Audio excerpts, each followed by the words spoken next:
Hold on. Okay, I'm recording. I'm recording too. You're being watched. That's what you're doing. You're not recording. You're just being watched.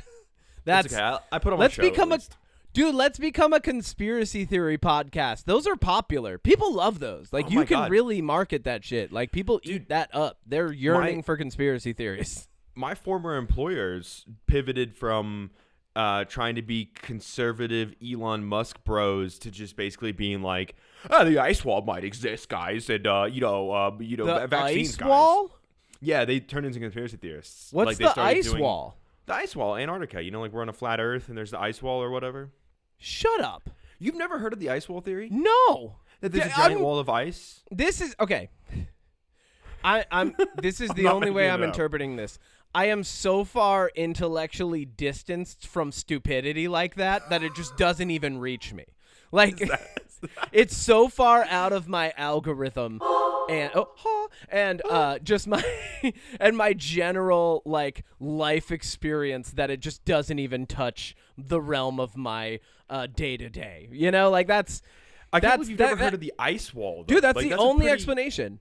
That's a pretty popular conspiracy theory that like there's a giant like ring of ice around the flat Earth, and that's why you can't go off the Earth because you get to the wall of ice. I've never even heard this. And if you're in an airplane, you can't fly over the wall of ice because if you do that, it'll prove it wrong. I've never heard this. You've never heard about the wall of ice? I've never heard this because I think it's I like just hollow Earth and stuff. I barely have heard anyone talk about a hollow Earth. Like, but you've seen King Kong. I think I just I've seen that regrettably. But like I think I just do a good job of avoiding stupidity. That. Well, just shutting that down, because I feel like there are some people that I've met where I'm like, oh, you're probably a conspiracy theorist. Yeah, you're a QAnon guy. Oh, my family is full of conspiracy theorists. Well, I think I just do I think something about the way that I speak to people and interact with the world, maybe like for the people who I'm coming across that are conspiracy theorists, they're just like, yeah, not this one. No. I can't talk to this one about this. He's not gonna let me live in my little conspiracy theory comfort bubble. He's gonna pop that real quick, and I would because I don't deal with stupidity well. It's your right as a intelligent American citizen to debunk stupid conspiracy theorists like Stanley Kubrick directed the moon landing. There's a wall of ice. The Earth is Stanley hollow. Kubrick directed that? Yeah. So you don't. Okay. Tell me. Tell me you know about this one. Tell me you know about. No, this one. I don't. Okay, I'm gonna tell you. I know this one off the top of my head because I've heard it so much. So the theory. I love that you know these conspiracy theories. Well, this one's movie related, so of course I know it. Hold on, before you explain this, is this like a mea culpa? Like, is this my fault? My type of ignorance? Maybe. Like, am I just ignorant now?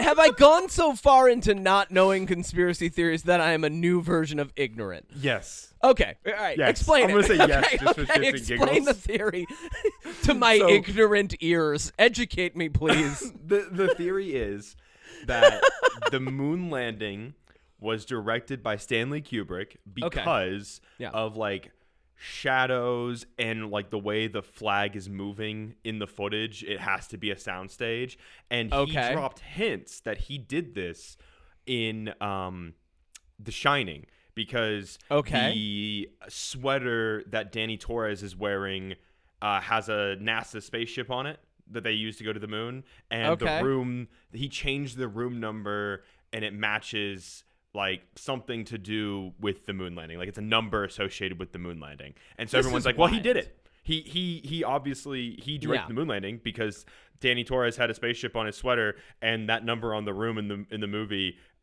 even though he gave out reasons why he changed the number, it's associated with NASA. So he directed the moon landing, everybody. Isn't that wild just to jump to that? Like, yeah. Like I'm definitely it's so funny. It's just talking. Like, I'm flabbergasted first. Here's where my mind goes when someone gives me a conspiracy theory like that. I'm like, well, that would be funny if it's true, because that means 20 years from now we're going to be debating on what's a better piece of cinema, the moon landing or The Shining.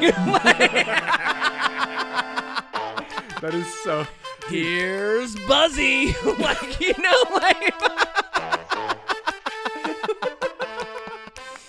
Fuck it, let's get into it.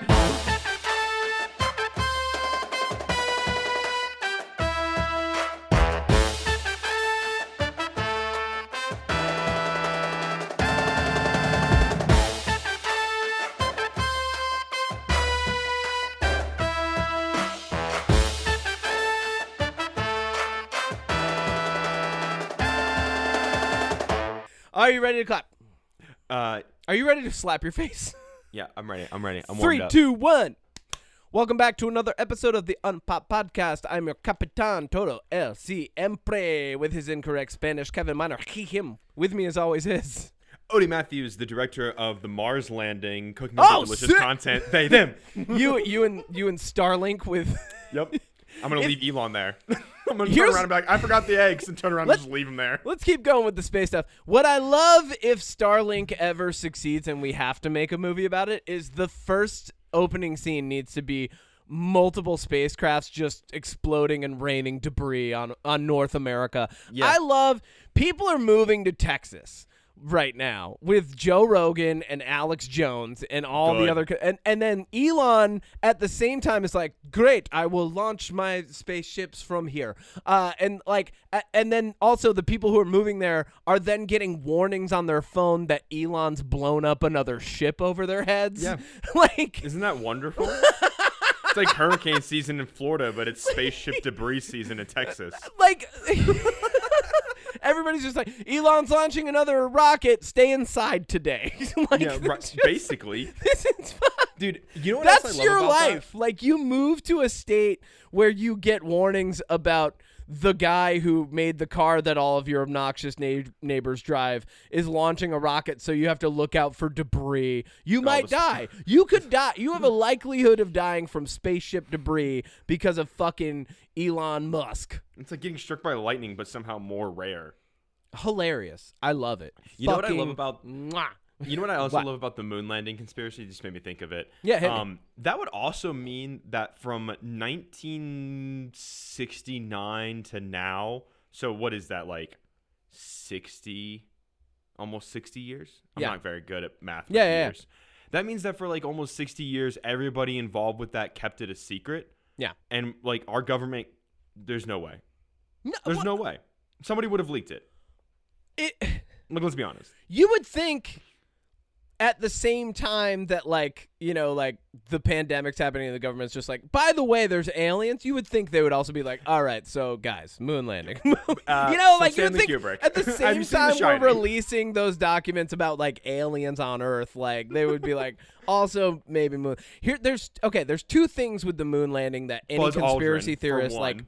well, punches people for denying it. So, I mean, that's commitment. Well, because imagine telling a man who, like, has been to the moon you haven't been to the moon, you know? Like, no, it's great. So, there's two parts that I can't argue with any conspiracy theorist, and these are the two concessions I'll make. One, I haven't seen it with my own eyes, period. Like, cool, yeah, you got me. Two, we haven't been back since. I'm like, yeah, no, we haven't. I admit that. Also, I don't know. But, like, for me, I'm like, yeah, you're right. Like, those, I'll give you those two, but I'm pretty sure it's real. I don't, like, for me, I'm just going on good faith on that one. Like, it does no, like, good or bad for my personal life, and I'm just kind of like, it's whatever. Like, yeah. Like, I look at it this way. I just accept it. I'm like, yeah, okay, cool. We touched down on the moon. Great. I've never been to Antarctica, and there, to my knowledge, there's just really ice and snow up there. But yet, in the 1800s, everybody and their fucking mother with a ship wanted to be the first to discover Antarctica. It's the same with the moon, in my opinion. Like, yeah. Like, would it be cool if we had like a moon base? Sure, but like, there doesn't have to be anything up there for us to be curious about getting there. Well, and if we're going to debate things like that on the same line, you're like, all right, cool. Well, how deep has James Cameron, a professional director, really gone in the ocean? You know, like, I didn't see it, so he must not have. Did he really go that deep? I don't know. He's directed a lot of shit. He could probably have faked that footage. Like, exactly. You're not going to go to James Cameron and been like, you haven't been that deep. You directed that. Reality is a thin veil of a farce that we put over this experience to make ourselves feel more comfortable with the notion that we will eventually leave this absurd plane of existence. There's my philosophy bit for the week. You know what we could do? Get into the news? Sign up we could sign up to be expendables on the next Mickey 17 spaceship colony mission. That would be sick. I would love that, actually. Yeah, it sounds pretty fun. Well, we're going to get into that in a little bit, but first we got some news this week. Are you ready for UnPop news? Me? Yes, you. Yeah, I'm ready. All right, viewers, are you ready for UnPop news? We're ready. Yeah. Yep, they're ready. Why are they so far? I don't know. Why are they so... Or are they far or are they tiny? Studio. Yeah. Both. Why are these tiny people so far away? All right. Okay. Yeah, baby. It's the UnPop news coming at you fresh and hot from the command deck of the SS Marlon Brando. Let's see what this week had in store. News this week. Funny news. So, Trump, obviously, is the president. There's some Republicans who are feeling pretty ballsy these days. And a bill has been introduced to the Alabama legislation. It has been read twice and is on the schedule, which means that it can be voted into law. This bill is Alabama HB 231. Are you familiar with this, Odie? Only the familiar in the sense of what you told me earlier this week. Okay, let me read this. I'm reading from the actual bill. This is proposed by, I think his name's Reed Ingram, was the senator who proposed this bill. Yeah, proposed by Representative Ingram. Yep, there we go. There's some other ones on here. Let's make fun of them. But at the same time, all right, here's a direct quote. This bill would propose an amendment to the Constitution of Alabama of 2022 relating to public K-12 schools. Now, this bill got proposed this year, so don't let 2022 mislead you. This too late. Relating to public K-12 schools to require each local Board of Education to adopt a policy of requiring that the Pledge of Allegiance be conducted to the United States flag and a prayer consistent with Judeo-Christian values be conducted at the commencement of each school day in each public K-12 school. This bill would authorize violations of this amendment to be reported to the state superintendent of education and for investigations by State Department of Education, which might be defunded soon anyway by Donald Trump. You're welcome. This bill would require the state superintendent, upon determination that there has been a continued pattern of intentional refusal to comply with this amendment, to withhold 25% of state funding allocated to the offending local Board of Education. Basically saying if you don't pray in Judeo-Christian fashion, you lose 25% of your funding. What a fucking piece of garbage this is. So do you know what this just reminded me of?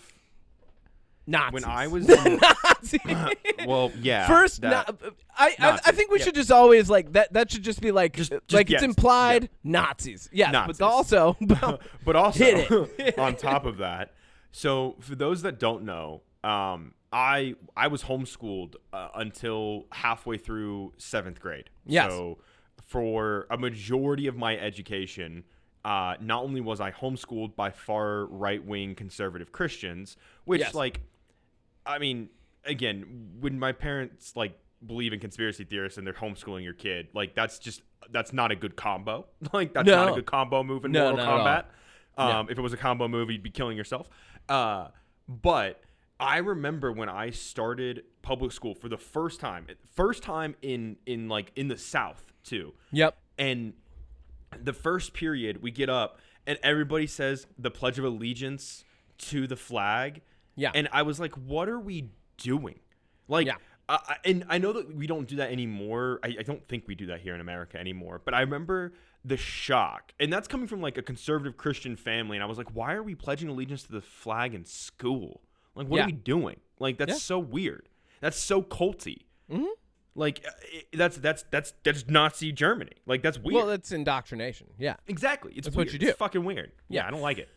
Yeah, my thoughts on this, it just shows you it's what you thought, right? If you thought that conservative Christo-fascist leaning Republicans were going to get more ballsy after Donald Trump got sworn in, you were right. Congrats. Of course. Check that off your 2025 bingo card, baby. Hell yeah. Also, super, super stupid. But also, this is fucking Alabama. They're like 48th in education already. I think this is reflective of the lack of education that they receive in that state. I'm going to hang on.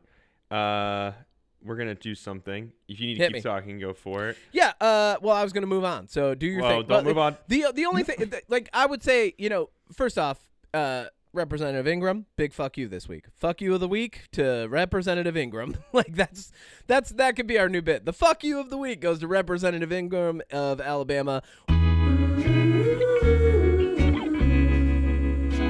Fuck you.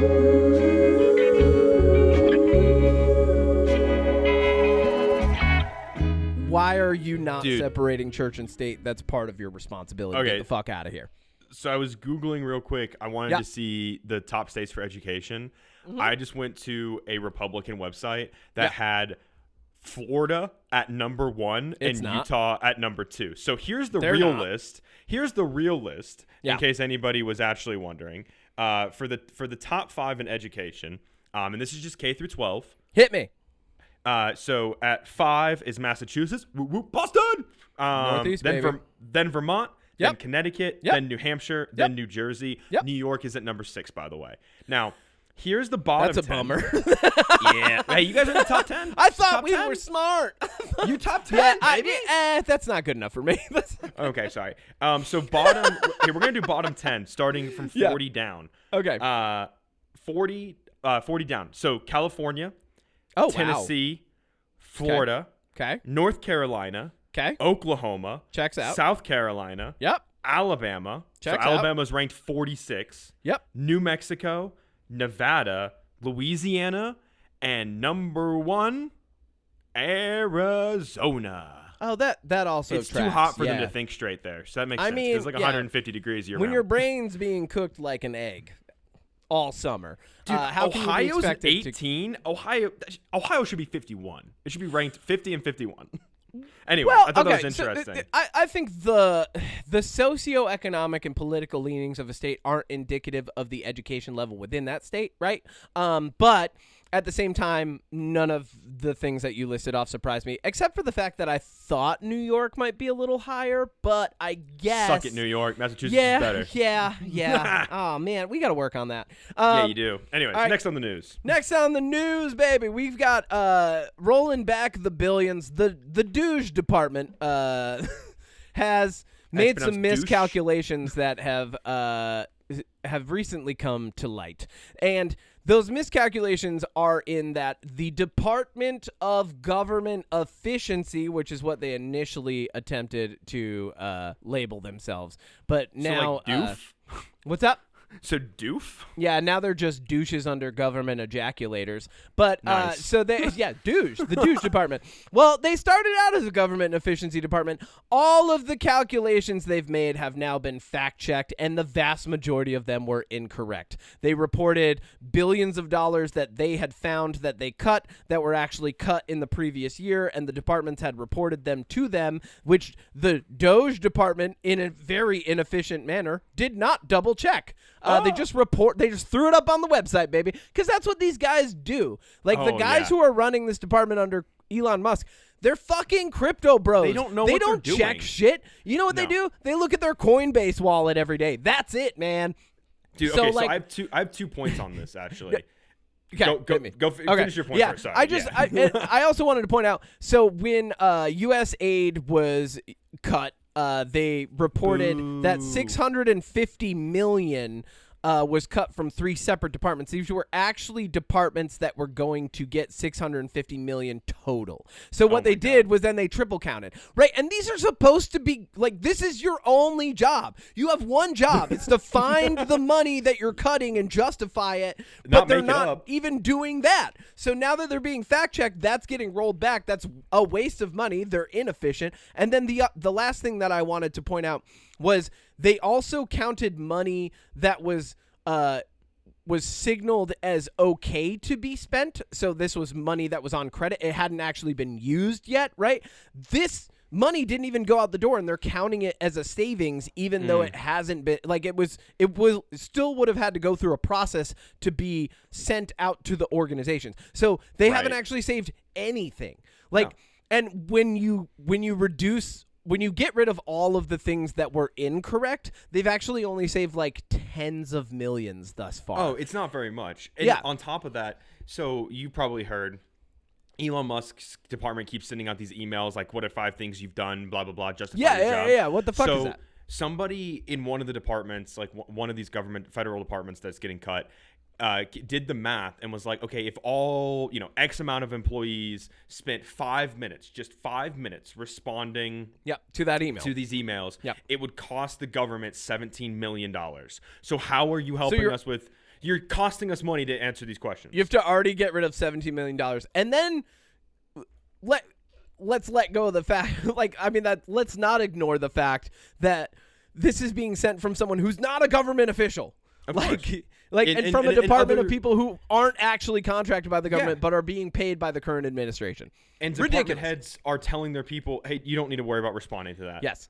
And in a further development in the erosion of what is... I don't even think of this as like the Trump administration's bad. In my opinion, I've been paying attention to the government since I was like 12. Right? Like I remember Al Gore. I remember being a young age and seeing the recount and kind of being like, oh, this is inefficient. Why isn't I thought George adults W. had it. It was one of the telling I was the right I was the right age so that when I saw it, I was like, I thought adults were supposed to have shit together. Not only that, the people running the government. Like I remember this as a like people are like, what radicalized you? Mine was like the recount. Like that's what made me realize like, oh yeah, no, fuck this system. But so Trump has he's going through a selection process now of who can ask him questions. Oh, at the White House. I don't want a lot of people are jumping on this and just saying like this is a suppression of freedom of speech and like,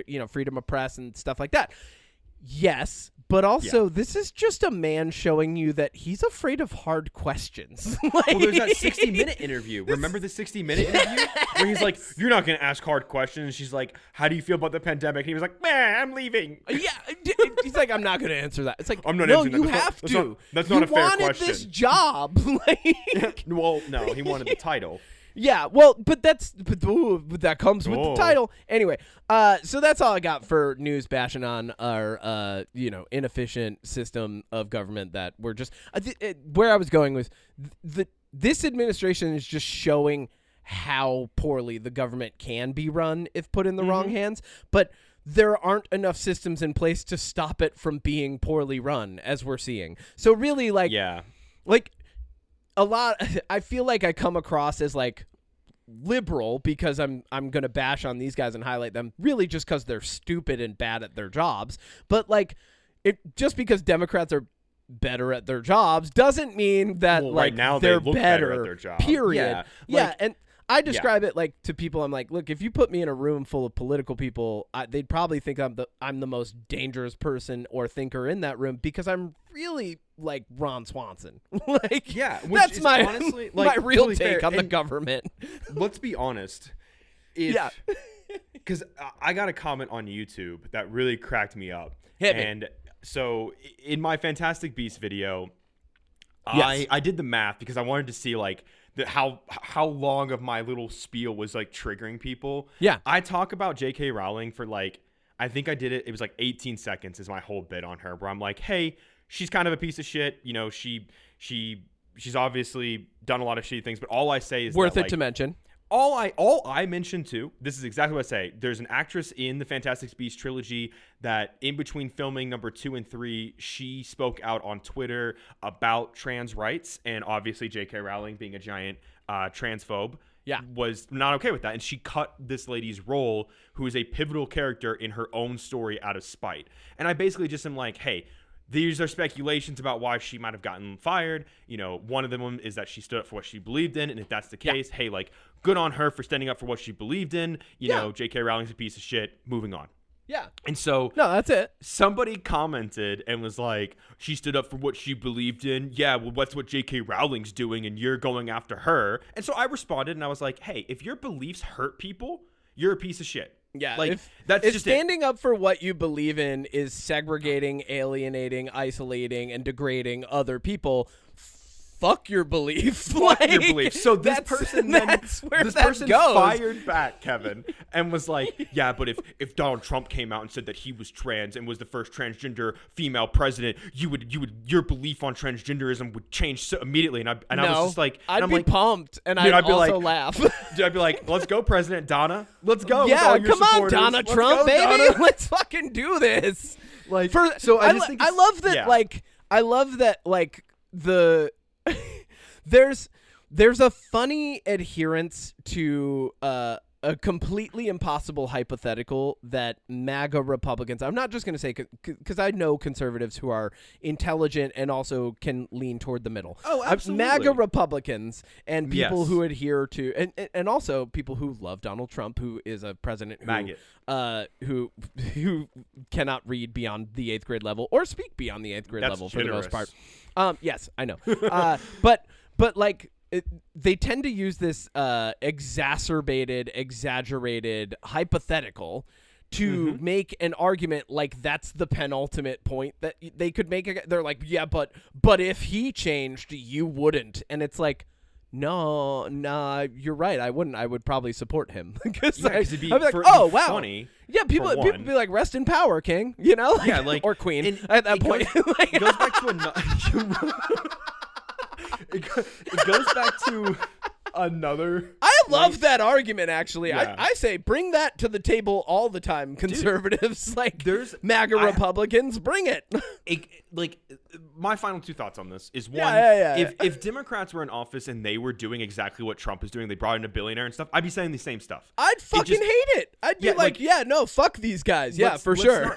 Let's not get it twisted here that, like, if anybody was doing what they're doing to government, if anybody, whether you're Republican, centrist, Green Party, Democrat, communist, I don't care. If you're not doing what's right for the people of your country, if you're not passing bills and legislation that supports the people of your country and help people and keep their rights, then I'm going to be against you. But it comes back to a conversation I had with a guy. You know, my job is basically I'm a full-time cinematographer for an HVAC company making documentaries about local businesses that we support and stuff. I spend a lot of time with blue-collar workers, and I'm lucky that even in my sphere, I wouldn't be able to tell you who leans which way politically because they're all accepting and loving and like they're really fun to be around. And I was talking with this one technician, and I was telling him about another comment I had gotten back in the day on YouTube. And this person was like, men don't belong in women's shelters, right? Because that's the outdated rhetoric about, you know, men are pretending to be women to go assault people in shelters. And we were having this conversation, and I was like, you know, what bothers me about that is that instead of actually like addressing the problem, these people, and I'm not even going to use political parties, but these people come up with this, well, like men shouldn't be in women's spaces, men shouldn't be in women's shelters. Okay, but here's the thing. One, if you really think it's a man, then you completely and fundamentally misunderstand what being transgender is, because nobody's going to pretend to be a woman and go through, you know, gender affirming care to appear more female just to get into a woman's shelter and then rape women. Yeah, 100%.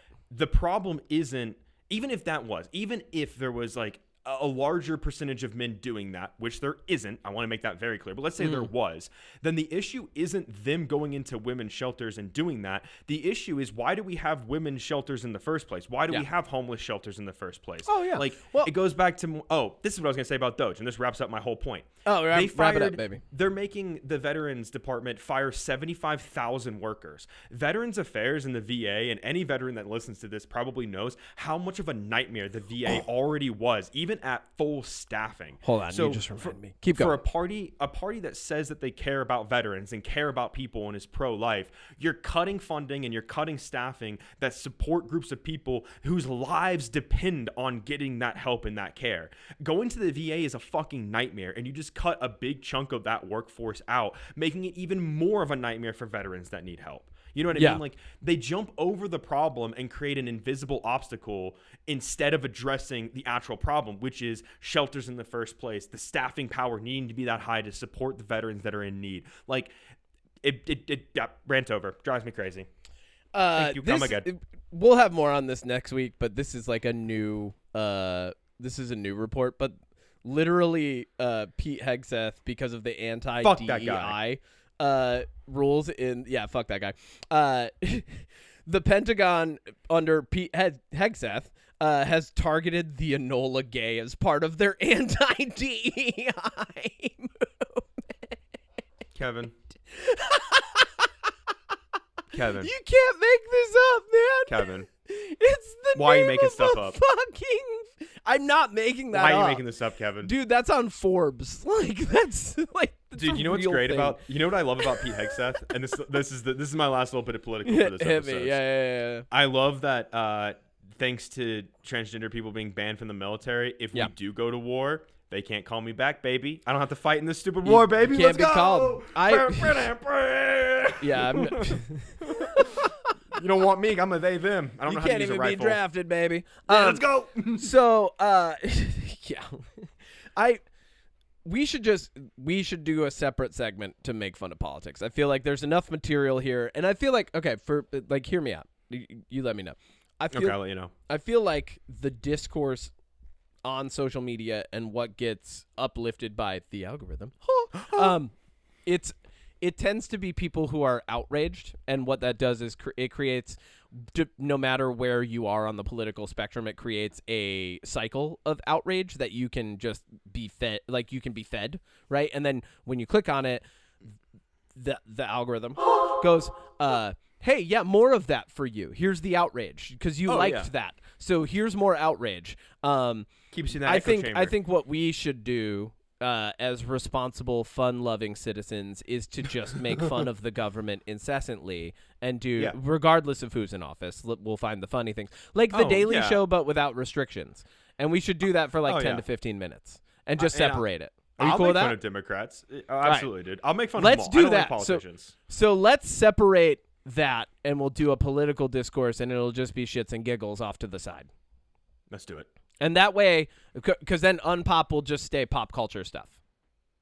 Speaking of Does that work? Culture. Speaking of pop culture. You want to talk about some movies? Before we get into the movies that you went to this week, we both watched Daredevil. Oh, my God. Yes. Okay. Dude, Disney, Marvel's back, baby. Oh, dude. # make Marvel great again. Yeah, little segment for everybody who likes watching shit on TV. Yeah, dude. Okay, so I remember I messaged you, what was it, like Wednesday night or whenever it came out, right? Tuesday, I messaged you and I'm like, new Daredevil's on. And you were like, I'm watching it. I'm like, I'm watching it. Yeah. I dropped everything and watched that shit. I was like, oh my God. Yeah, so we watched the first episode at the same time. I'm with you, like 100% my review of Daredevil. And it's not just the hero himself, it's the director, it's the direction, it's the cinematography, it's sound design. It's the sound design. It's fucking what's his name? Charlie Cox, Vincent D'Onofrio, Deborah. What's her name? Fucking, why am I failing a female actress right now? We were just talking about how we wanted now. Can you look her up? I forget her name right now. And also, John Bernthal's going to be popping up. Yeah. So many great people on this show. And I really I love everything about the way they're Deborah Ann Wool. Thank you, Deborah Ann Wool. I was like, Deborah something. Okay. Yeah. So Deborah Ann Wool, she's phenomenal, and she does a ton of if you like her and you're into listening to people play D&D, she does phenomenal D&D content. Really, anytime she's on a celebrity play, like a celebrity D&D, they call them, right? In our she plays great characters, and when you get celebrities who are professional voice actors, and they're playing characters, you're not watching people play D&D anymore. You're listening to a professionally acted story. Like it's really cool. Yeah, it feels like I listen to a podcast where every week they do a D&D session. Yeah, and like. Yeah, you can really tell the people that are good at painting the visual stories with just their words. It's like an audiobook. It's fucking fantastic. She crushes it. All right, so we watched Daredevil. So good. Full spoilers for anybody who hasn't watched it. Just skip ahead. It's only the first 2 episodes. It's only the first 2 episodes. It's all set up. Yeah, but like literally the first 5 minutes. Big spoiler. 16, less than 5 minutes. Yeah, how long? Yeah, Foggy. So the show starts out and it. First off, I love that they gave us like 3 minutes of, hey, happy. Isn't it nice having the gang back together? They're like, la la la la. They've been gone for a while. Oh my we're God. just watching everybody do their thing. Foggy's trying to hit on an attorney. They're DA at an attorney bar. Yeah, the DA. They're just having a great time. Josie's. And then very, very quickly, brought in from the previous season, Bullseye just shows up with with a vendetta against Daredevil and just immediately shoots Foggy. And like they play up the drama of it, but like he got shot in the heart by a villain whose name is Bullseye. Yeah. He's done. Like when he got shot, I was like, oh shit, he's done now. I love that when he's fighting Bullseye on the roof, he can hear Foggy's heartbeat slowly fade. Yes. And I love when he just like the heartbeat's gone and he just like pushes him, like the most like throws him comedic, just pushes him off. And you know what I love off the roof to the ground. You know what I really kind of love about the opening with Foggy? Now, I do want to get into my only caveat with the series, and it has to do with the Foggy thing. Yeah. But I think it's kind of funny that oh my God, I lost it. But with Foggy, I'll say this instead. The only thing, and this is more for people that know, like keep up with movie news and behind the scenes, or if you listen to a podcast that does news like ours, I know that Daredevil Born Again went through some rewrites because apparently they were going to immediately kill off Foggy and Karen Page in like the first beginning, and that was going to be the whole thing. And then they went through some reshoots and rewrites, and for those that don't know, the actor who plays White Tiger sadly passed away in 2023. I think it was because of cancer. So like his character got reworked. So when the show started, I was like, I wonder how true this is going to be. And then Foggy dies in the first 16 minutes. And the only thing I wish they would have done is I almost wish that would have been the end of the episode or the start of episode 2. I think for someone like me personally, I would have liked to have seen more of the trio back together, maybe working on a case, something like that, instead of just here they are, they're happy, and then he's dead. Because I haven't seen Daredevil in a while, and I haven't seen Daredevil with Foggy and Karen. Like Daredevil popped up in She-Hulk, he popped up in Echo, he popped up in Spider-Man No Way Home. But I think more time with his side characters would have been nice before one of them died. I think I'm kind of with you on that, but only I think the thing that does them the disservice is there was such a break between 2 and 3 because there was all that stupid shit that went on with Marvel, Disney, whatever, right? So like there's such a break that it seems so abrupt, but like if you're someone who maybe jumped into this right after watching season 2, you're like, oh no, this makes sense. Yeah, no, that's true. If you are coming straight from season 3 of Daredevil on Netflix, and I think based on how we know how things are written, like they don't just like they don't go, oh, season 3 got picked up, we're writing it now. Like, no, they had this written already. Oh, it's 2 seasons already of Daredevil Born Again too. Oh, that was what I was gonna say. So I think what they finished season 2. I think they were ready for season 3, and then it got unfortunately canceled. Well, and then I think they made the strong choice to go, oh, we're gonna keep the ideas that we had for season 3 and just commit. You know, they did 3 seasons. They were going to do a season 4. Sorry. So season 4. This is season 4. So at the end of season, I think they had season 4 lined up in their sights. Yeah, and they were like, I think this was planned already, and I think it was going to be like I think it was originally just going to be Foggy maybe anyway.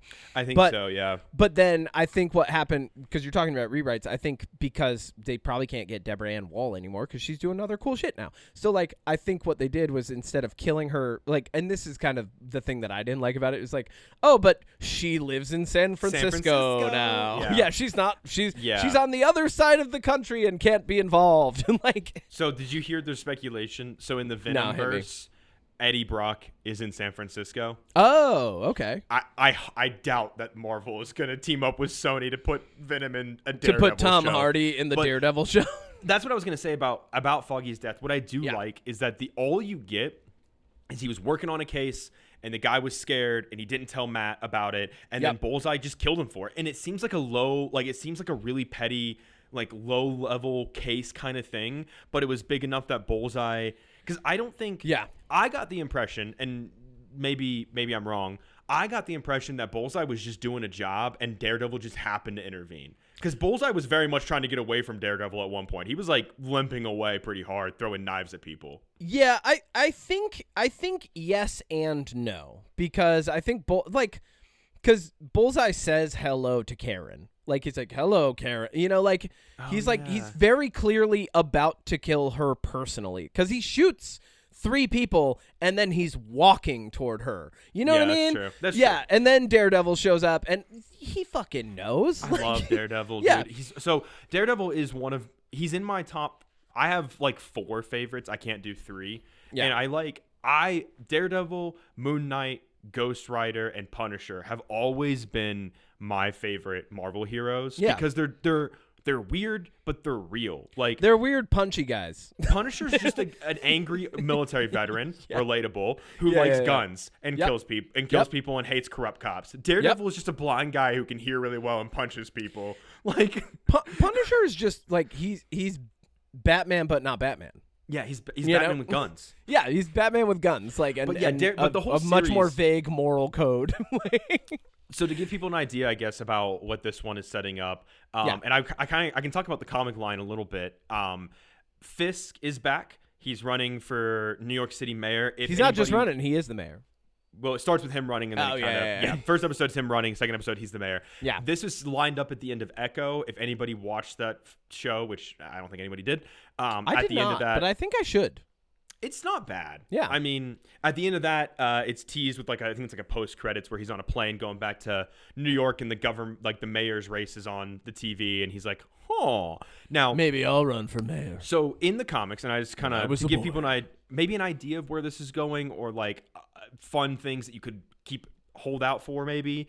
The comic line of this story that they're loosely basing it off of. Okay. Fisk does legitimately try to turn a new leaf and become the mayor of New York City. However, in Marvel Comics, secret identities are more of a, like, for the heroes that want to keep their secret identity, it's more of an important factor in their vigilante antics. So New York City part of New York City knows that Matt Murdock is Daredevil. So Daredevil's working on a plan to get people to forget he's Daredevil. Fisk doesn't like that. So he hires the Thunderbolts and sets up the whole, like, what they're doing in the show, where he's like, hey, no more vigilantes. But he hires the Thunderbolts. And they're getting a movie this year. And they're getting a mover. They're getting a movie. They're getting a mover. The Thunderbolts are moving headquarters, and they had to hire a guy. It's just some grubby guy from Hell's Kitchen. He's like, yeah, all right. I don't fucking care. Why are there bullet holes? Never mind. I don't want to know. What you doing with this suit here? All right, keep going. But I think this show, I did the math when I was watching the first episode. Yeah. I think Daredevil Born Again ends like a couple weeks before the Thunderbolt movie drops. So cool. Could tie in. I doubt it. Might be a good setup. I think that would be nice. I mean, the Avengers Towers is still in New York City, and obviously so it's an interesting direction that Daredevil Born Again is heading, and I'm fucking stoked. Yeah, I'm into it. The guy playing White Tiger's sick.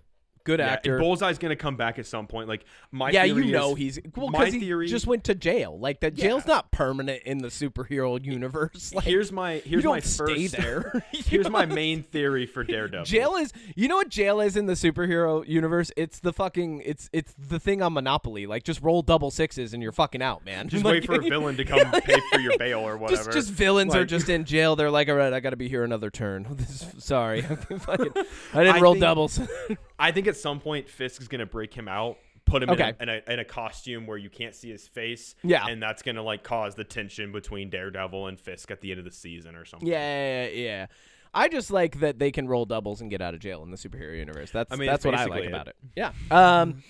Yeah, so ultimately good show. I've got a little bit that I want to talk about, and then you saw way too many movies this week, so we're going to dive into Mickey 17, but really like kind of talk about a few others that you saw, because I do want to talk about it. I feel like I saw 4. if we don't talk about it, it's a waste of your time, right? If you see a movie and no one is listening to a podcast about it, did you really see a movie? Good point. Okay. So when I was 2, I saw the movie when Small I was Soldiers. 2.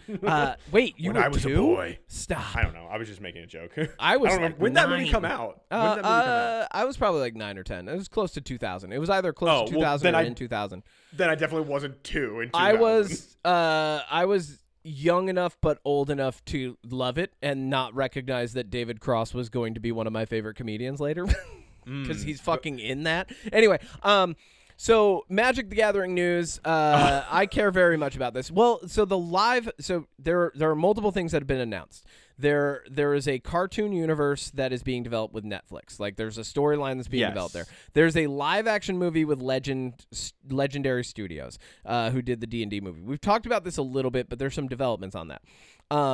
A lot of the community is speculating where they will start this franchise. And then on top of that, so we've got movie, we've got cartoon universe, and then they're expanding the format of the card game by embracing other properties such as Spider-Man later this year. Oh, right. Which we got some spoilers for the card game. So if you like Magic, if you like Marvel, anything like that, this is actually...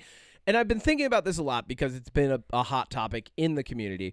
And unfortunately, Hot Topic's not a store anymore where you could buy Magic the Gathering cards, but it's a thing. So it's been a hot topic.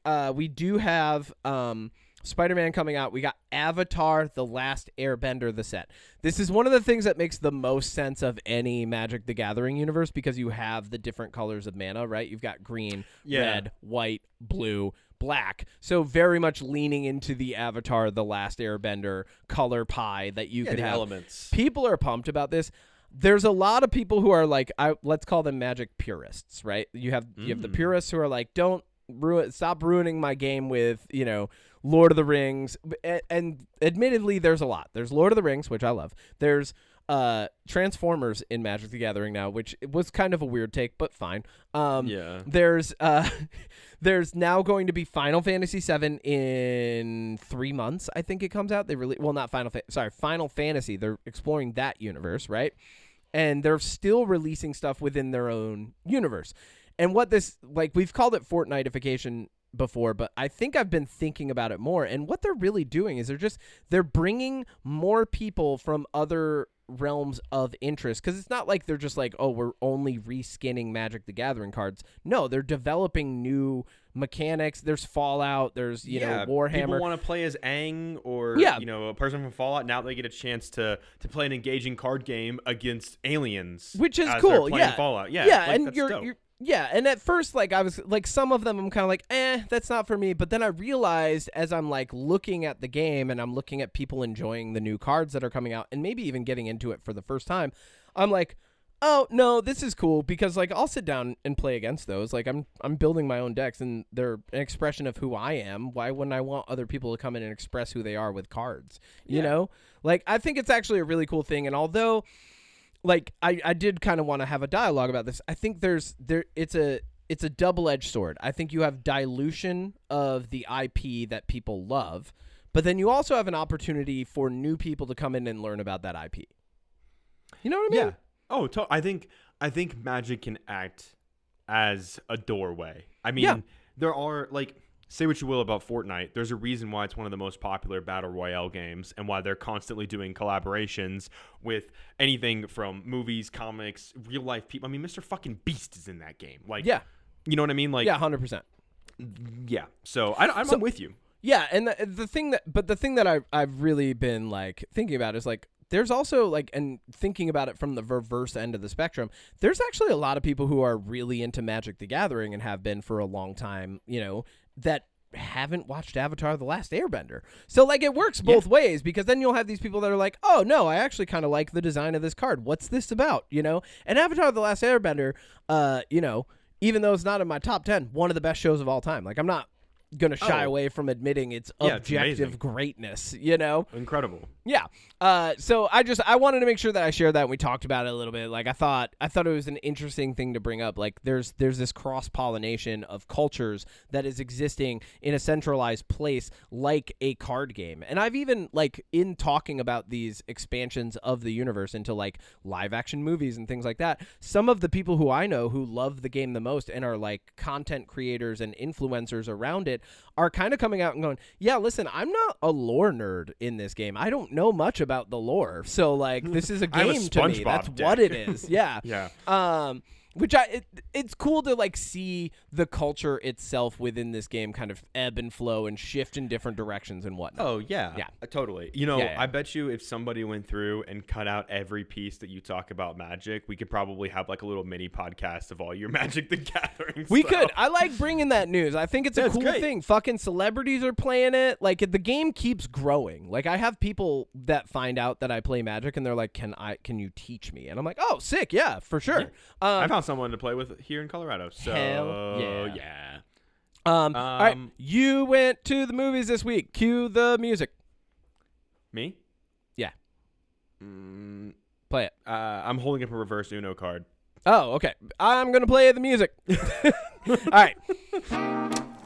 Odie Matthews at the movies. So, all right, Odie, what did you see at the movies? Let's start with the bad stuff and work the way up to the good one.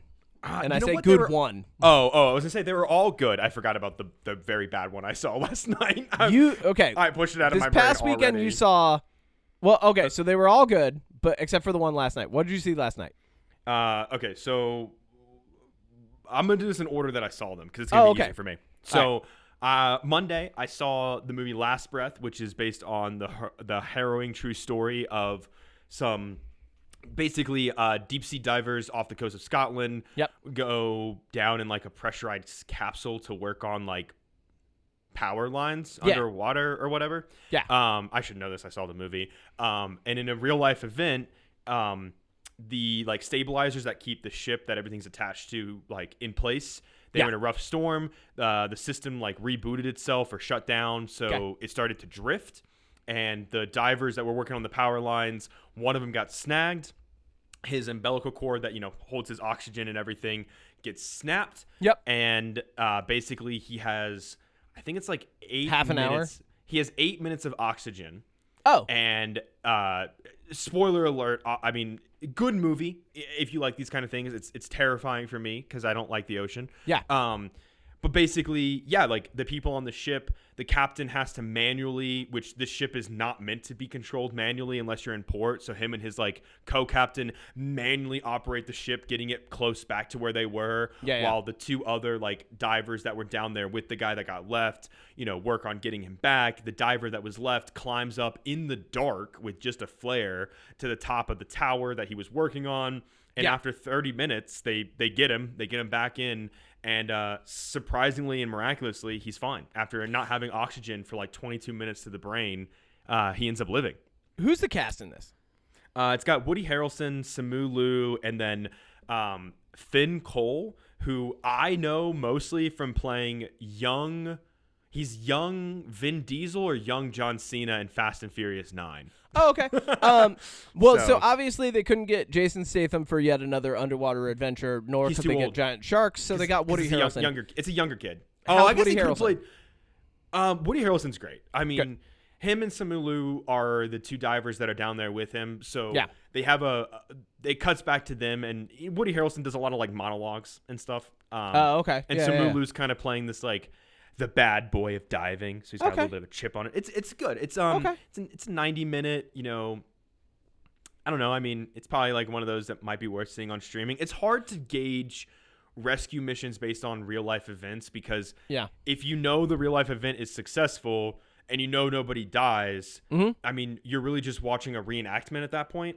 But that's cool though. Like it is. I said to you when I was like, "Hey, was it good?" And you're like, "Yeah, it was fine." And I was like, "Cool, I'd watch that on streaming." Like I would. I think you would. I think it's one of those. Like I'd watch it once. Like, was it fun? Cool. Yeah, it's like Deepwater Horizon. Like that's a good movie about the BP oil spill. Like it's cool. Was it garbage good? Was it garbage fun or good?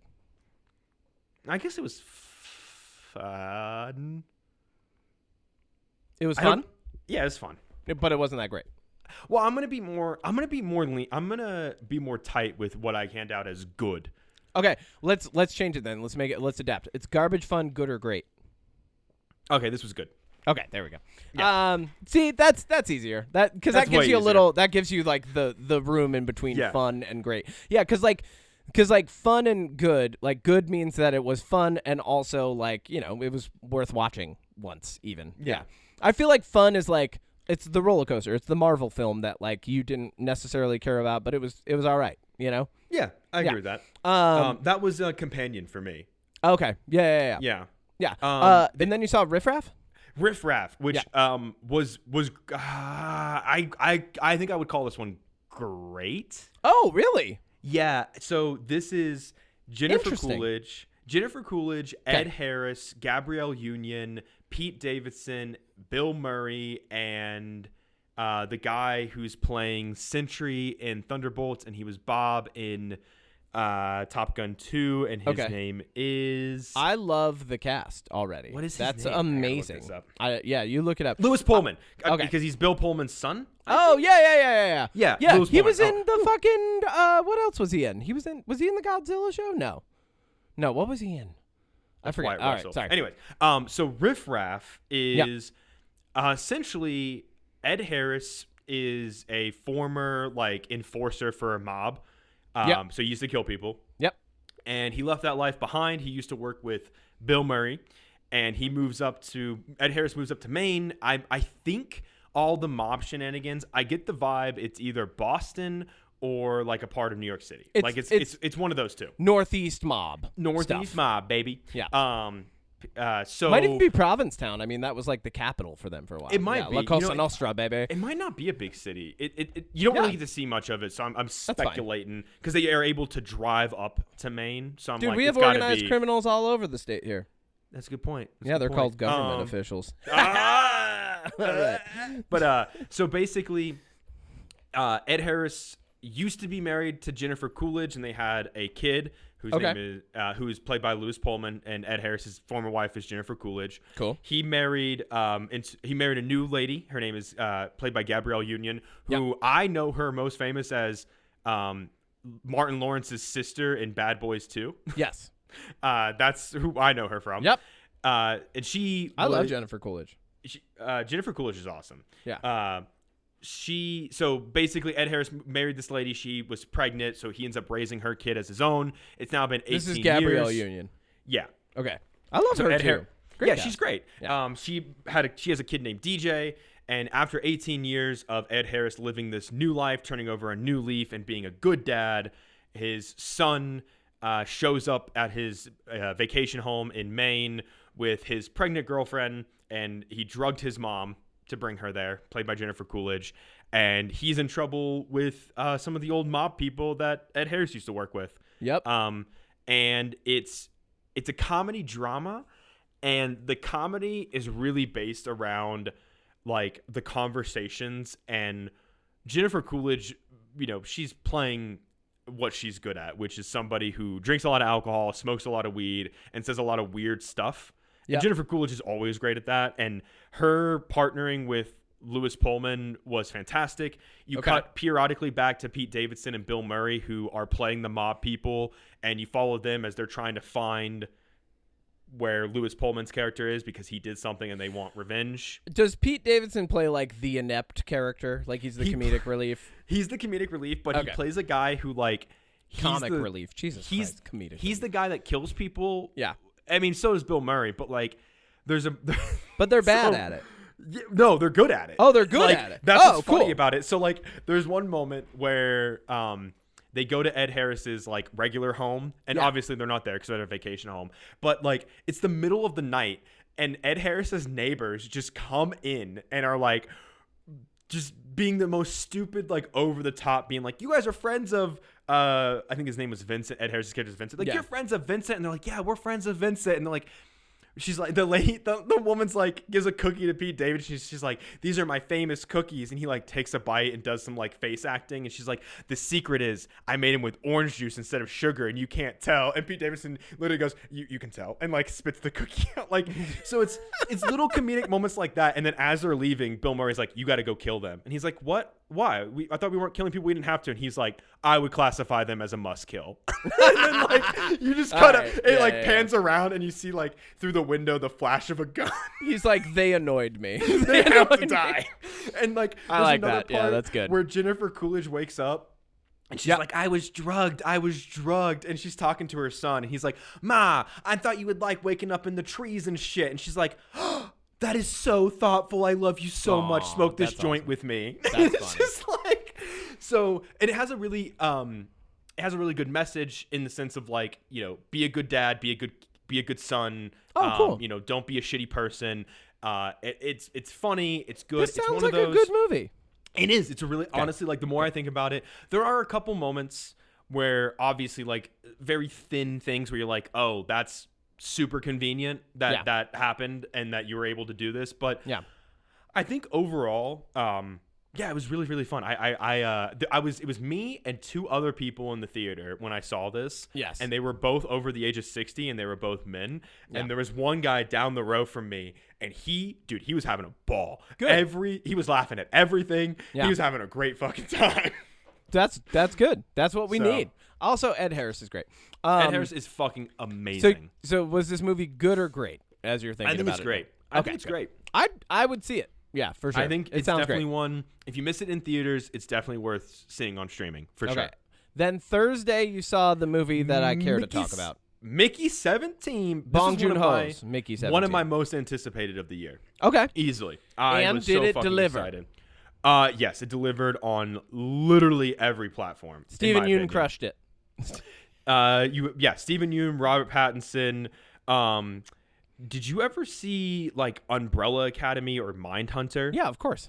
So Cameron Britton in Umbrella Academy, he plays one of the enforcers in the first season. Yep. In Mindhunter, he's Edward Gein. Kemp.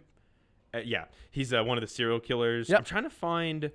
No, he's great. He's a phenomenal actor. And then Mark Ruffalo and Toni Collette are in this. Okay. You were saying Mark Ruffalo was hilarious specifically. Mark Ruffalo. So give me. I know the plot. The plot is like this guy has been cloned, and they send the clones in to like look at to dangerous things where people would die. Kinda. So the actual setup is Robert Pattinson's Mickey and Stephen Yeun's.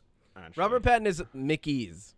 Mickey. Yeah, he's Mickey Barnes, and then Timo is Stephen Yeun's character. And basically, and the movie opens with this, so it's not a spoiler. You're going to find this out in the first 5 minutes. On Earth, this is so fucking funny. Robert Pattinson and Stephen Yeun decide to open a macaron shop. Okay. Because they think hamburgers are on the way out. So they're going to do macarons. Yeah, and instead of hamburgers. Yeah, and so they get a loan from like a really like world like on Earth. He's like the most infamous, dangerous loan shark ever. Mark Ruffalo. And no, this is like just some random mob guy. And so their whole plot is they're like, this guy's like, I will follow you to the end of the earth if you don't pay back my money. So they're okay, well we're gonna get off Earth. And Timo gets a good job on the ship, and because Mickey's desperate to not die from a mob enforcer, he volunteers to be what's called an expendable. Yep.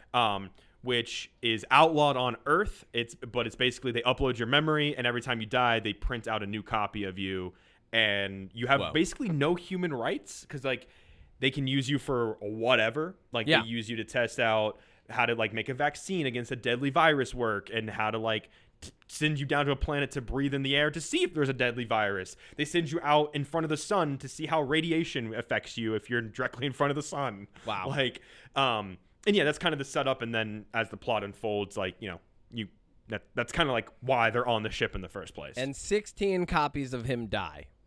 Yeah, 16. Wow. Yeah. How many copies total? Technically 18. Cool. Yeah, because there's 2 eventually, and then the 17th one is the title, the titular Mickey. 17 and 18. That we care about. And then 18 is kind of an antagonist, or no? So, do we want to do full spoilers for this movie? Because it's hard. This is going to be one that I think. Up to you. I know. Tough choice, baby. Tough choice. I'm going to. Okay. Proceed with caution. I'm going to spoil some stuff, but not everything. Oh, well, what's the point of that then? Yeah, I don't know. It's all or nothing. For Mickey 17. I guess if you're listening to this, it's all spoilers. Okay, full spoilers, baby. You should go see it for sure. Go see it Mickey if 17 you can. clone spoilers. All right, before you get into spoilers, garbage fun, good or great? Great. Okay, definitely great. my favorite movie of the year so far. Cool. Not that there was a lot of competition. Yeah, which you did not tell me, by the way. My bad. You got out and you just texted, good movie. And I was like, all right. Well, I guess I'm not seeing that now. Yeah. I'll wait for it to come out on streaming in like 2 weeks. I'll give you better recommendations. You got to follow that up with something. So I would say if you're interested in seeing this, I would not wait for streaming because this is a foreign film like collaboration.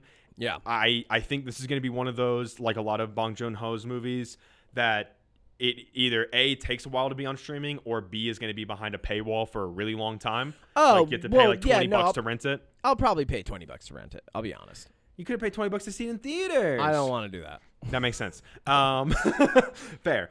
But yeah, like highlights of this, Robert Pattinson, for one, phenomenal. Like, okay, he is such a good actor, and I recently did a video on Cosmopolis on Magnum Opus. Yes. And my only regret on that video is that I did not praise Robert Pattinson's acting, because though that movie is batshit crazy, he's always phenomenal. Like, he's very versatile as an actor. He plays these parts perfectly, and as Mickey, he's playing a few different versions of himself, including one that's like more of an asshole, one that's more of like just an idiot. Yeah. Like, I mean, Mickey as a whole is kind of just an idiot, so they all have layers of that. Yeah.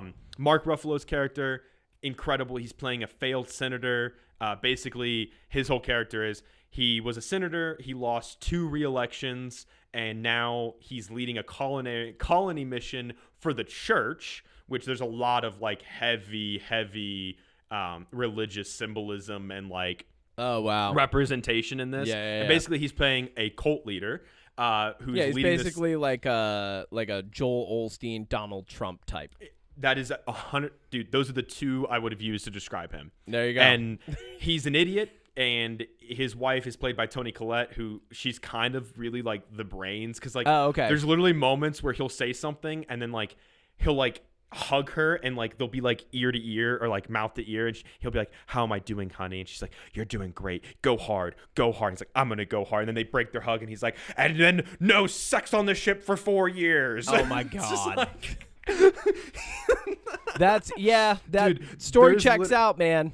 There's literally a moment in the very, like, when they first get on the ship where he's like, because of calories and making sure we don't go over our food rations, no sexual activity on the ship at all. And everyone's like kind of murmuring, like, what do you mean? He's like, but when we get to the new planet, we'll lay our seed and spread our seed far. And everyone's like, what? Oh my god. Because a lot of people on the ship are like followers of him, so they would be, so it's like half and half kind of. Yeah. So he convinced that his Kool-Aid was get on this spaceship with me. Yeah.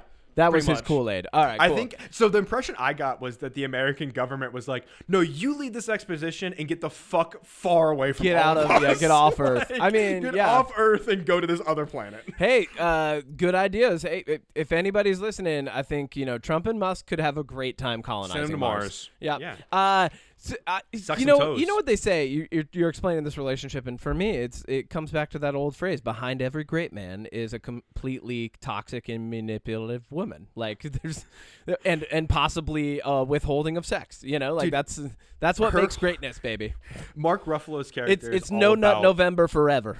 Dude, so he's all about like his image of being like a smart, strong, sophisticated leader, and literally like his wife's whole deal is she just wants to make sauce for food. Like there's so many bits where she's like, did you try this? I made the sauce. Like at one point she takes like an alien's tail and puts it in a blender and has this guy and like is like, try this. And he's like, I don't want to try this. You just blend it up like a rat tail basically. Yeah. Oh my God. But that's awesome. So where the story kind of goes, because I will say the trailer is a little misleading.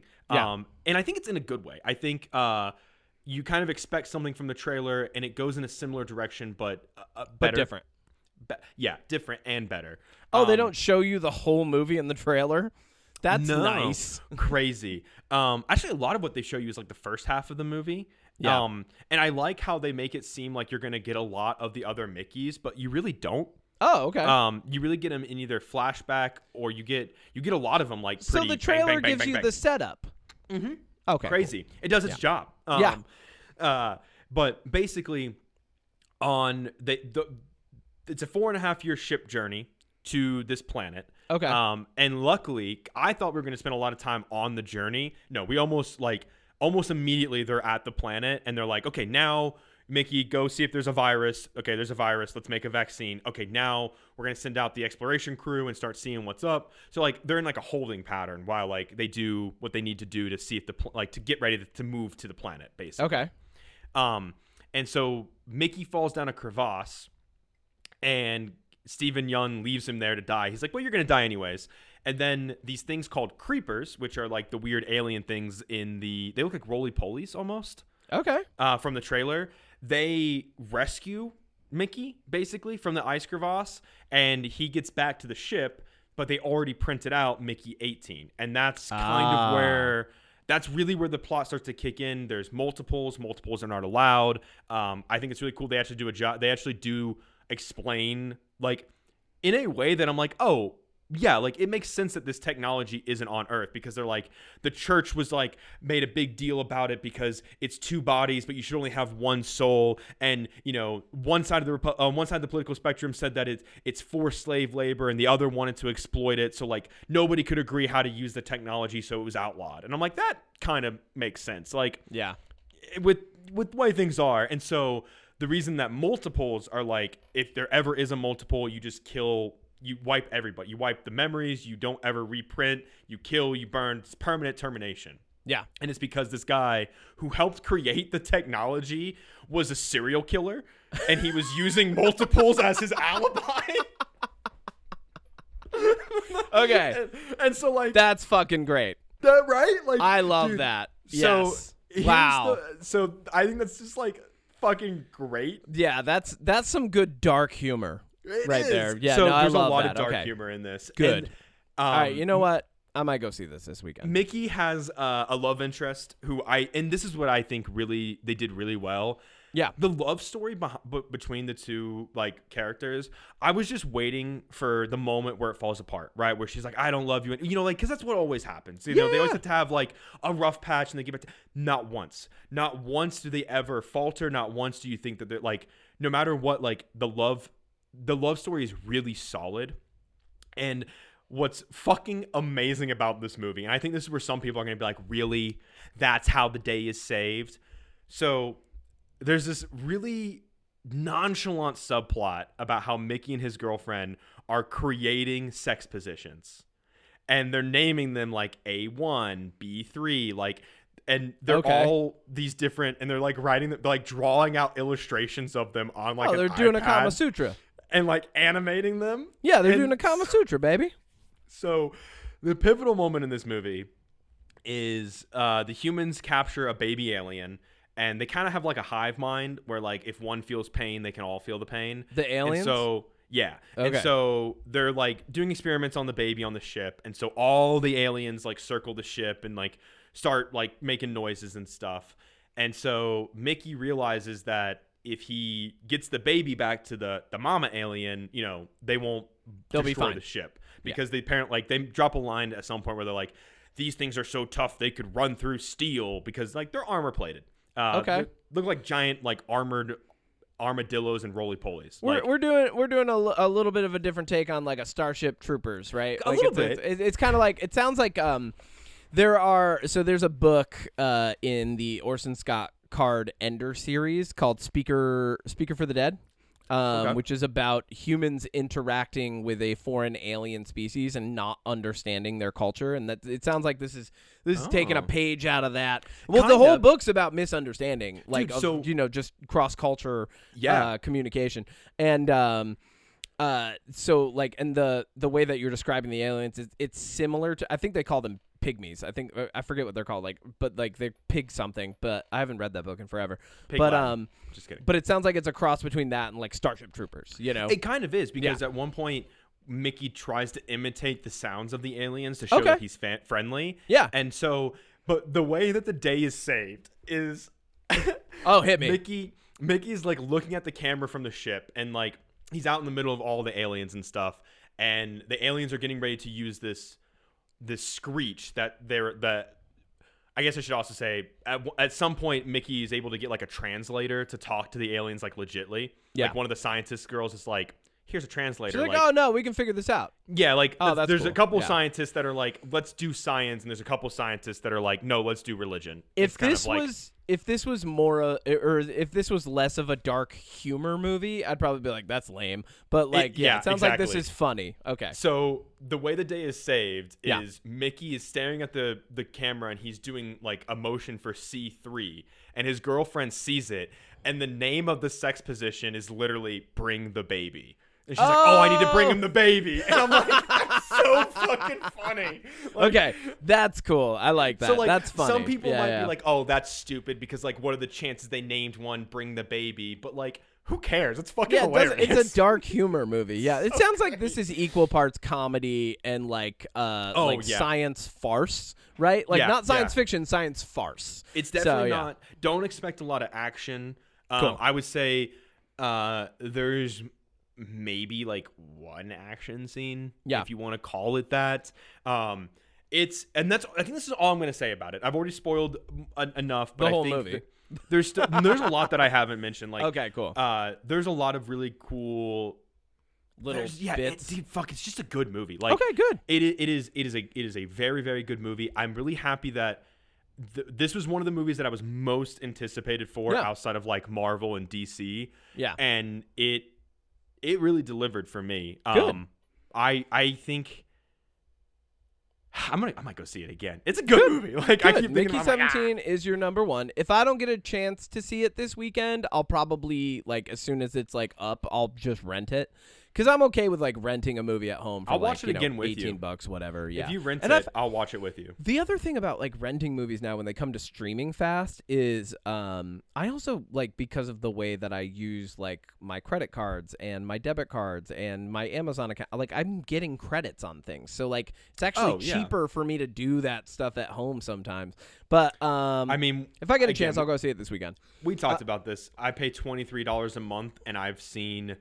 So I've spent, let's say I haven't paid for March yet. I've spent $44 on my AMC pass. Yeah. And I've seen the equivalent, I did the math, of $260 worth of movies. That to me says two things. One, the pass is great for people who are going to the movies. Two, movies are too fucking expensive. They are. If I didn't have the pass, I would not do this, dude. Yeah, when you told me it was like $20 for you to go to the theater, I was like, dude, that's how much my pass to see 3 movies a week is. Yeah, exactly. And like I could get the AMC pass, but like I don't have time to see 3 movies a week. It doesn't make sense for me. No, you gotta see at least 3 a month or 2 a month to make that pass really worth it. Yeah, exactly. So and I like the theater, man, but like it's too expensive. And I can't part wait of the for my reason new it's theater. so expensive is less people are going. So like, we as we exist in this failing age of theaters, I think they'll come back around. No, I think theaters are doing.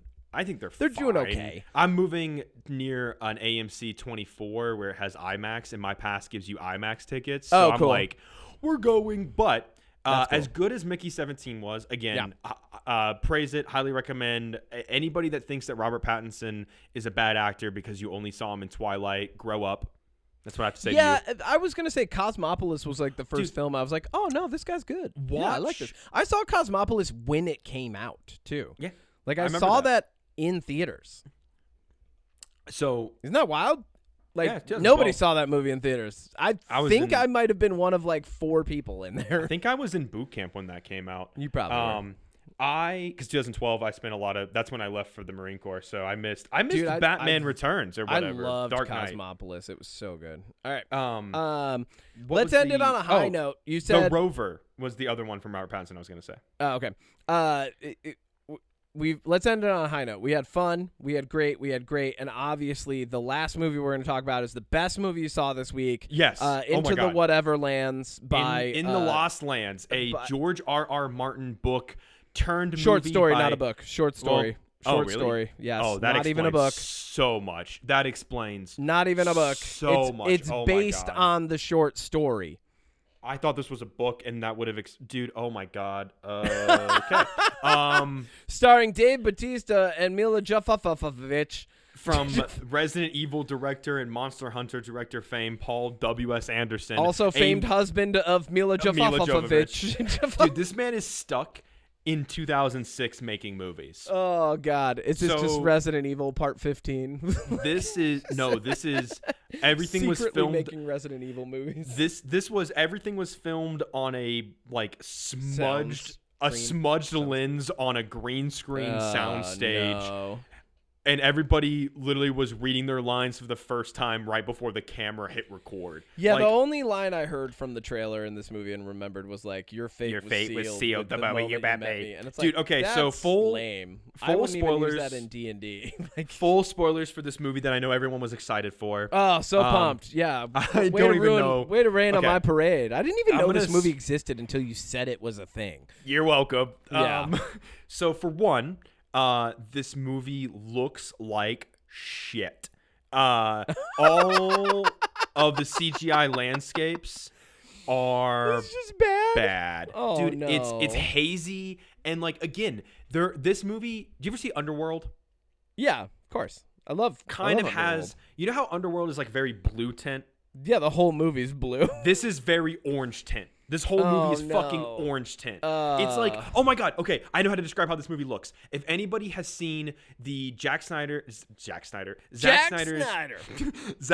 Justice League post-apocalyptic post-credit scene where Batman and that's what it fucking looks like. Where the Joker's like just cryptically talking about shit or whatever. Yeah, that's what this movie looks like. That orange, weird green screen CGI landscape. Okay, I'm gonna set this movie up for you, and then I'm just gonna kind of like talk about stupid shit that happens in it because the plot doesn't fucking matter. Can I say something about that Zack Snyder post-credit scene real quick? I'll allow it. I feel like, despite however you may feel about every actor in that post-credits, I feel like Zack Snyder wrote like just something that was way too fucking over the top, and all of them were doing their best job with what they were given, even fucking Jared Leto. I think they were doing their best job with what they were given and the character they were playing, but because of Zack Snyder's writing and directing, it comes across as like way too over dramatic. Like the whole scene, you're just like, this is crap. Like you're doing too much. It's like, you know, he was like, and then on my burger I would like ketchup, and the waitress was like, yes, ketchup, and he's like, no, I don't think you understand. I want you to smother fucking ketchup all over this motherfucker. It's the Ron Swanson bit. Yeah, yeah. Give me all your all steak the and eggs and bacon you have. Yeah. What I think you heard was, bring me a lot of steak and eggs. What I said was, give me all the bacon and eggs you have. Yeah, exactly. So, okay, the plot of this movie. And bear with me as I stumble through Dave this. Bautista's fate was sealed the moment he met Mila Joffoffavich. Oh my god, dude! When you find out, when I reveal to you why, like, when and why and where in the movie she says that line to him, it's at the pivotal moment of the movie. I'm waiting. It's the big twist. I'm fully expecting you to just lay down. Like that's you did the with big twist. All right, hit me. There is a huge twist in this. I'm gonna lay down now. Prepare ahead of time. All right, okay, so here we go. We're laying plot down. of this movie. Okay, yeah. Mila Joffoffavich. Mila Joffoffavich. She's a witch. Who is great? She's a witch? Just like Hellboy. Okay, all right, yeah. So she's a witch who is cursed to accept payment from anybody who asks her for help, and she will fulfill their wish. Wait, she's cursed to accept payment and then have to help them. Yes. So her curse is being helpful. Yeah, basically. Okay, got it. So what's the payment? Whatever people have. So like even like if I came up to Mila Joffoffavich in this universe and gave her a paperclip and was like, I need you to kill a man. Well, it has to be something that means something to you. So some people give her money. It's a very meaningful paperclip, Odie. It's like most important. It's from the will of my great grandfather. Kevin, you're thinking about it already harder than anybody involved with this movie. All right, keep going. So basically, in this post-apocalyptic world, this means so much to me. It's the best paperclip ever. Actually, maybe, because in a post-apocalyptic world, maybe paperclips are extinct. Yeah. They were hunted for sport. So basically... I bring her Clippy from fucking Windows. Oh, my God. Any wish you want, baby. So... All right. God. For anybody that actually wants to know what these movies are about, it must be painful to get through us describing them sometimes. Don't listen to this. Don't listen to Don't listen to this podcast. All right. So basically, nuclear fallout is the setup for this world. I love how it's in the Fallout universe. Basically, the movie opens with narration from Dave Bautista, and he's like, the world was set on fire when the bombs fell. It rained from the sky. All of humanity lives in one city. That's like that's gated and protected.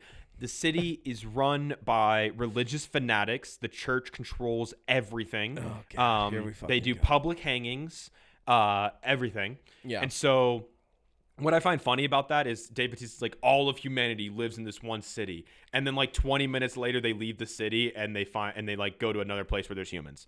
Wait, what? Yeah, I know, dude. It's so great. Fuck that. All right, I know. Keep going. So then I would already be like, fuck this movie. Dude, immediately I was like, all of humanity's in one city. We think. So my facial expression in this entire movie was like the two fingers on the temple, head slightly cocked, mouth open, eyes kind of squinting with that like disbelief. That was giving me a headache. That was me the full 90 minutes of this movie. Okay. Basically, it opens with Mila Joffoffavich is getting... I'm just going to call her Mila for this. MJ. Mila Joffoffavich.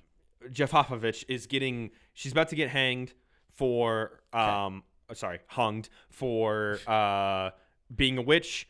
She has this power where, like, if you stare at her in the eyes, she can make you, like...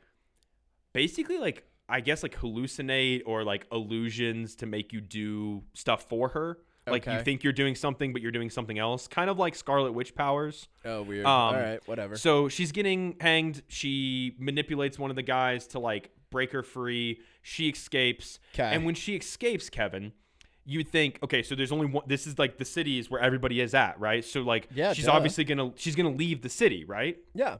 No, she just goes to, like, a different part of the city where she has a tower, and, like, none of the authorities go after her. She's like... What?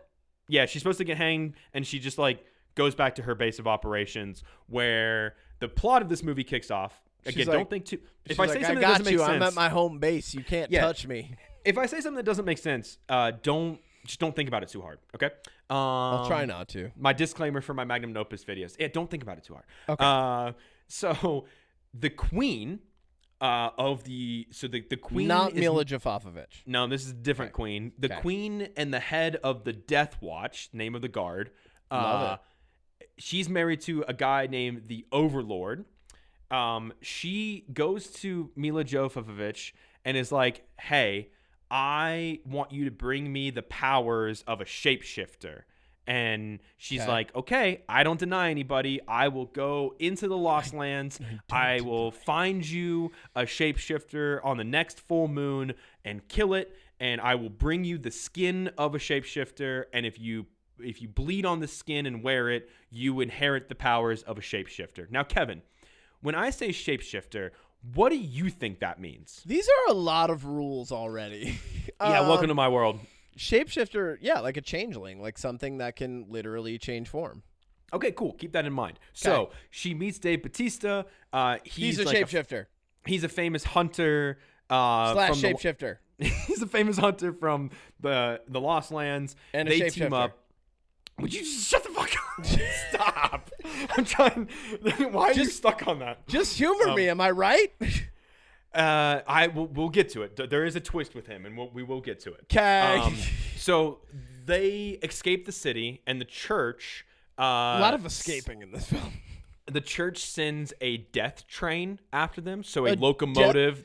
Yeah, a locomotive with spikes and armor and a tank on it. How are we going to avoid this death train? I guess not step on the tracks? So what the fuck? That'd be great. But there's a line. So she has to get to the shapeshifter on the full moon, and that's 5 days. And Dave Bautista's like, the only way we can get to the lair of the known. So he knows where like the lair of like a famous shapeshifter is. The shapeshifter. He's like, in order to do that, we're going to have to follow the train tracks.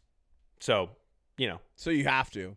You have to. You can't walk slightly to the left of them. So here's their journey. Yeah, you can't walk a mile to the right. You just can't walk to the left or right? All right, whatever. So I'm going to just speed run up until the end, like some of the things that they do on their journey. The floor is lava. We're going to have to walk on the train tracks.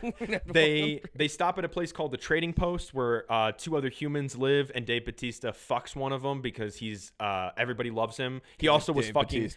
He also fucked the queen. That actually wasn't even in the script. Dave Bautista and another actor just started fucking. And they're like, "No, this is in now. This is in." So I can finally say this since he's coming up in a movie. I met Dave Bautista once. Oh, nice. Yeah, at a comedy show in the bathroom in passing. Wow. True story. In Tampa, Florida, I was seeing Chris D'Elia before Chris D'Elia was pedophile.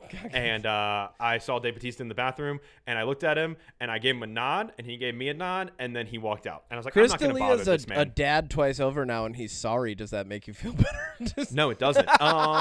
Anyways. He was funny, but not that funny. And also, like, that's how you should meet celebrities. Like, I wasn't about to bother this man in the bathroom. Yeah, 100%. I did a nod. He did a nod. Yeah, you just go, hey. So Drax is my best friend now. Dude, the only thing I ever said to Post Malone was like, hey, I don't want to make a big deal, but I heard a lot of people tell you congratulations. He was like, they do. That's amazing. It was a funny moment. That was it. I was just like, cool, man. Can we take one photo? Cool, peace. Yeah. I didn't even ask him for that because... I did because I had a feeling like his response. You got to gauge the response. I was like, "Can we take a photo?" And he was like, "Yeah." And I was like, Dave Bautista looked like he was in hiding. He had a hat on and he had sunglasses, and I only recognized him because of his tattoos. Oh, anyways, you're like, it's Drax. All right. Yeah, because he, people look bigger on screen. So, but anyway, so on their journey, they go to this trading post where he has sex with this girl, and then the next scene, the church shows up and kills both of them and burns the place down. Because the church are the good guys. Okay. They go to a city where they have to use a school bus that's on like cables to cross a giant like crevasse. And they fight on the school bus. And like, I love this moment because Mila Joffoffavich is on top and she's using like swords. And I counted like 19 people that they threw off this bus. But every time they went to a wide shot, you could only ever see 2, but more and more kept climbing up on the bus even after it was suspended over the gorge. So where did they all keep coming from? And at the same time, Dave Bautista was fighting them inside the school bus, and like they just keep coming. And so I was like, where do they keep coming from? They go to a old nuclear power plant where demons, like just straight up, like people were like turned because of radiation into bulletproof like brick demons that Mila Joffoffavich defeats with an illusion of fire, an illusion that she says is so powerful it just makes them all think they're on fire, so they all just disintegrate even though there is no fire. Isn't that cool? Oh, cool. I left you speechless. I'm okay. 7-year-old me would love this movie. Fuck yeah, dude. like child me. What is this movie rated? R? Love this shit. I would love this movie. Yeah, 7-year-old me would have been like, this is the fucking best movie ever. Her fire illusion's so potent they actually disintegrate. That's fire, man. 7-year-old me loves this logic. 38-year-old me, not so much. All right. No, it's it's bad. After the nuclear power plant, they go to a field of fire. Why are you giving me more of a description of this movie than Mickey 17? Because this is way more fun for me. You really are just becoming magnum opus. Dude, it's so much more fun to talk about bad shit than it is good shit. All right, because you can laugh. I'm laying back down. All right. So here's the thing. What I find really interesting. What's the thing? There's been so many things. That's my catchphrase. I know. Yeah. They start at a city that's under a mountain. They walk through what is clearly that's supposed the last to be city of humanity's under apparently. Okay. They walk through the blown up city of what is clearly New York. Then they're at a nuclear power plant. Then they're at an oil field that's in the desert. And then they're at what is essentially the Grand Canyon, but they've only been on foot or horseback for no more than 5 days. So where in America is New York City next to the Grand Canyon, next to nuclear power plants, next to mountains, all within a 5 days walk? This is wild. So Mila Joffoffavich tells Dave Bautista, she's like, hey, you don't need to come with me to fight the shapeshifter because this is something I got to do on my own. And then he's like, nah. We're going to do it together. And she's like... Nah, gotta. Okay. And so here we are at the climax. Oh, and then I should say, you're probably wondering, where the church... when the church is going to come back and, there's going to be this, epic standoff with action and guns and swords. Yeah, when? The train goes off a bridge and blows up when it's chasing them. Oh, that's it? Yeah, they bait it to a tunnel in a mountain, and on the other side, the bridge is blown up. And so Mila Joffoffavich stands on the train tracks, and the train, the person in the train's like, full speed, full speed, full speed. And then she just, kind of jumps off the side of the tracks a little bit and, hangs on. And then it just, they shoot over the edge, kind of like Bridge to the River Kwai. Just picture that. Actually, more like Wile E. Coyote and the Roadrunner. Yeah, honestly. She just roadrunners this train.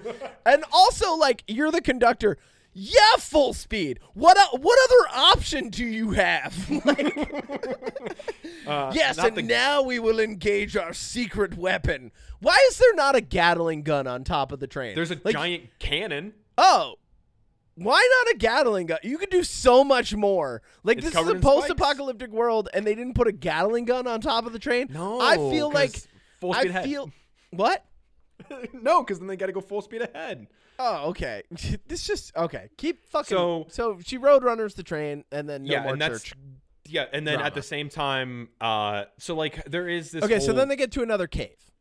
They get to a washed out seabed of aircraft carriers and battleships. Okay, so they're in San Diego now. All right. Yeah, whatever. they basically walk across America in 5 days. 5 days to cross the United States. That makes sense. Yeah, and also, totally. They're on horseback and or foot at different times, and they still manage to stay in front of this train the entire time.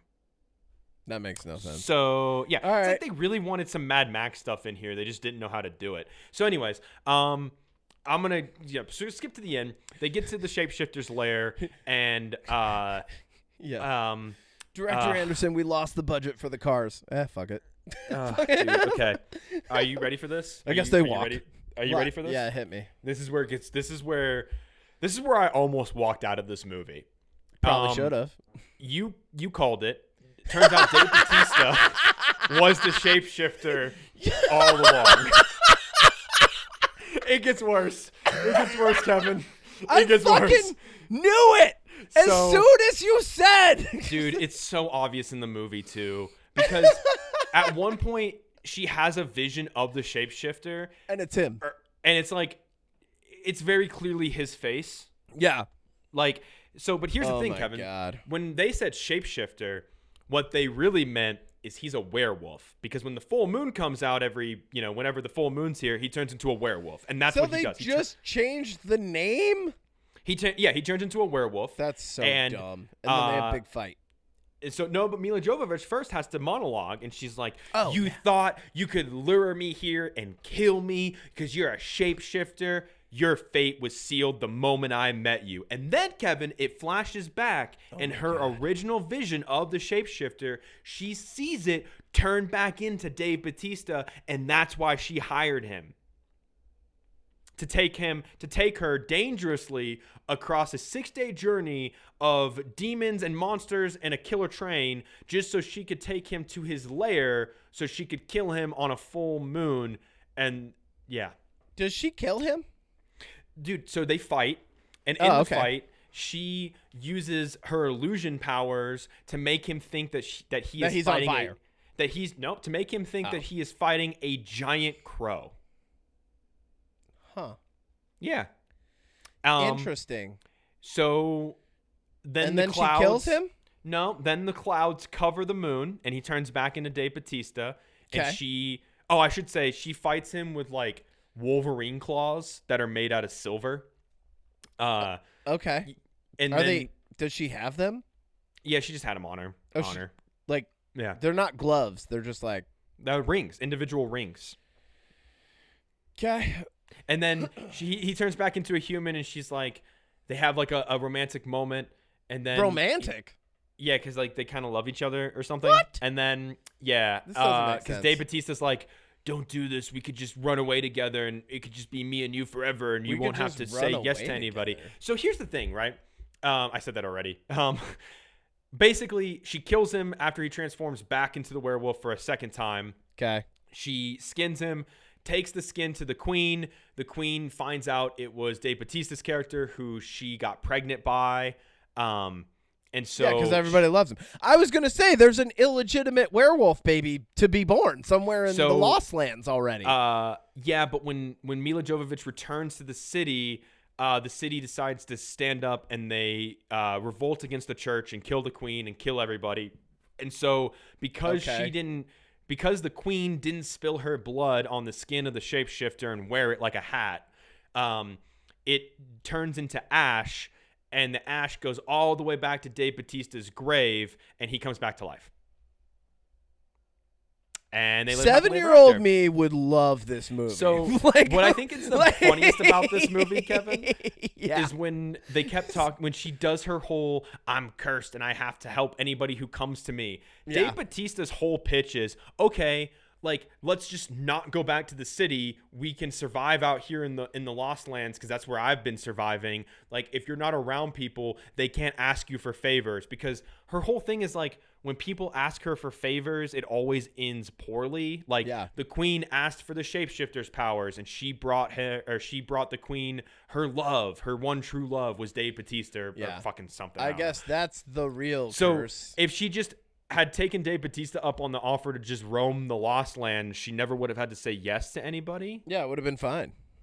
So, that is the movie In the Lost Lands. Wow. That's great. 10 out of 10. In the lost amount of time in my life. Jesus fucking Christ. I'm glad I didn't see that. Did you love it? No. I'm glad I don't have to see that. Hey, garbage, fun, good or great? Oh, man. Where do I even... Garbaggio. I think it's great. It's a lovely Garbaggio. No, it's not. Shut up. Yeah, it's a great pile of garbage. Dude, here's how I know it's so garbage. Yeah. Because there are obviously some garbage movies I would consider. Not all the reasons you already listed. It's something else. I could not stomach watching this again to talk about it on Magnum Opus. And that's how I know it's really, really bad. It's the same thing with Flight Risk. You should talk about it on Magnum Opus. I think people need to be warned. I don't think I could, because people it would need just to be warned. Dude, it would just be me being like, and then you gotta fights tell demons, people. And she sets the demons on fire with fake This fire, is your job, Odie. It's an illusion. Odie, it's your job. She gets tired afterwards from you using tell people. Stop fake illusion powers. Use your powers for good, Odie. Dave Bautista was a werewolf, and he fights a crow. Odie, with great power comes great responsibility. With a great YouTube subscriber list comes great responsibility, Odie. You're Spider-Man now. You're Spider-Man for bad movies. You have to do this. Was that good for you? Did you enjoy that movie synopsis? Are you asking me like David Bautista asked people as he shagged them on set? No. It was bad. All right. I'm garbage. Done talking about movies. Bad. Don't ever see this many movies in a week ever again, please. Okay. We're at an hour and 41. I knew this would happen. You're welcome. You don't ever see this many movies ever. Don't do this to yourself. Don't do this to me. I should go see another one today. No one needs this. Let me go see another one. No, don't. What's your fucking jam, bro? Just hit me with the jam. You should go with your first with your jams. I just talked about in the Lost Lands. Okay, well I got a ton of jams, so okay, give me your fucking jams. Go. Main jam this week is Psilocybin and Daisies by Jessie Reyez. I fucking love Jessie Reyez. I don't know if this is what has done it. By the way, a little side story. I think my enjoyment of music by independent female artists of various sexualities has tailored the algorithm to forward me reels now by lesbians, because I've got a lot of lesbians on my reels, and it's very clearly not like that content's not for me. Like, you sure? I'm positive I'm sitting here on the receiving end of the content. Like, but my reaction every time I see one of them is like, oh, good for her. And then I like it. And I'm like, so the algorithm's like, oh, you like that? Here's some more lesbian content, Kev. Like, and I'm just like, but a lot of it's very wholesome. Like, it's just lesbians being like, guys can't convince me to go straight. Like, it's funny that when they try to do that, and I'm like, oh yeah, good for her. And I like it, you know. Anyway, so Jessie Reyez, fucking love her shit. She's amazing. Psilocybin and Daisies. It samples the song 1979 by the Smashing Pumpkins, which just makes it even more like it would be a bop without that, but it's a double bop, right? Because of that. And then I wanted to also mention. Okay, so Jenny, are you familiar with the artist Jenny? I am not. Capital JENNIE. Her new album is out. The intro features FKJ. She's got Dua Lipa on the fucking album. There's so many great people on the album. Hands down, if you don't know who she is, get on it. If you do know who she is, listen to it. Yeah, get on it. It's phenomenal. I would talk more about it, but I did want to take a moment to say, there is like a huge wave of metal that's hitting this year. And this is kind of like a cool thing. Metal and horror movies have hit a stride in 2025 where like there's just a lot of it, and not in a bad way. Like, it's not an overproduction of content or anything like that. Really good metal bands are releasing albums. Sleep Token just teased their new single.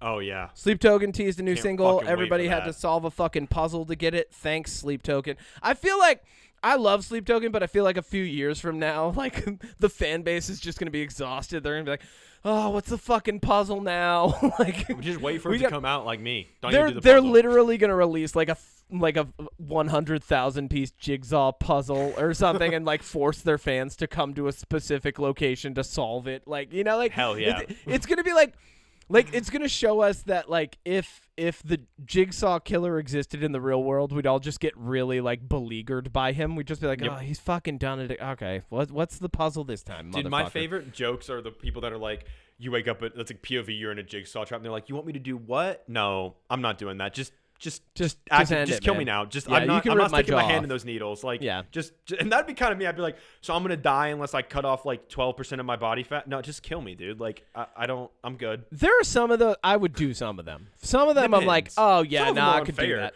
There's a key behind your eyeball. I'm like, well, okay. Sleep Token's going to be like, you have to solve this incredibly insane puzzle that might kill you, and then you'll know what it's really like to be alive, and then we'll release our album. No, but they've got a new album coming out. So, like, Sleep Token, Spirit Box just released their new album. It's phenomenal. I've already listened to the whole thing. Architects, Whitechapel, Thornhill, Enterprise Earth. Huh?